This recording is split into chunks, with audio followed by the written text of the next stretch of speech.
இன்றைக்கு 2 விதமான கூட்டணிகள் அமைத்திருக்கப்பட்டது தமிழ்நாட்டில். ஒன்று வடுக கூட்டணி, இன்னொன்று தமிழர் கூட்டணி. வடுக கூட்டணி என்றால் தமிழ் மொழியை தாய்மொழியாக இல்லாதவர்கள் அத்தனை பேரும் ஒன்று சேர்ந்திருக்கிறார்கள்.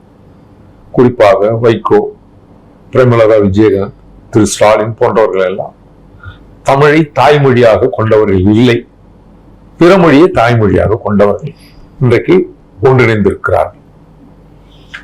ஆனால் எடப்பாடியார் தலைமையில் சேர்ந்திருக்கிற கூட்டணி என்பது பெரும்பான்மை சமூகத்தை சார்ந்தவர்கள்.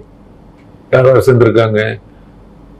முக்குளத்தூர் சமுதாயத்தை சேர்ந்த திரு டிடிவி இருக்கிறார்.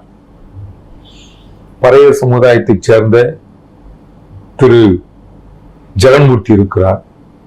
வன்னியர் சமூகத்தை சேர்ந்த திரு அன்புமணி ராமதாஸ் இருக்கிறார்.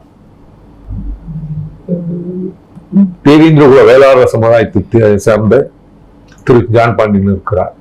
இதுபோல பெரும்பான்மை தமிழ் குடிகள் எல்லாம் ஒன்றிணைச்சு மிகப்பெரிய மகத்தான கூட்டணியை இன்றைக்கு அனைத்து இந்திய அண்ணா திராவிட முன்னேற்ற கழகம் ஏற்படுத்தி இருக்கிறது என்றால் இது ஒரு அரசியல் போர். தமிழர் தலைமையில் தமிழ் குடிகள் எல்லாம் ஒன்று சேர்ந்து ஓர் அணியும்,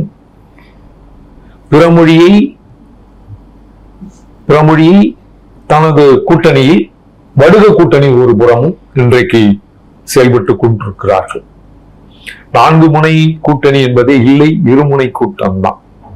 ஏன்னா அந்த 4 முனையில் இருக்கிற இருவர் முதல்வர் ஆகிற நிலை நிச்சயமாக வராது.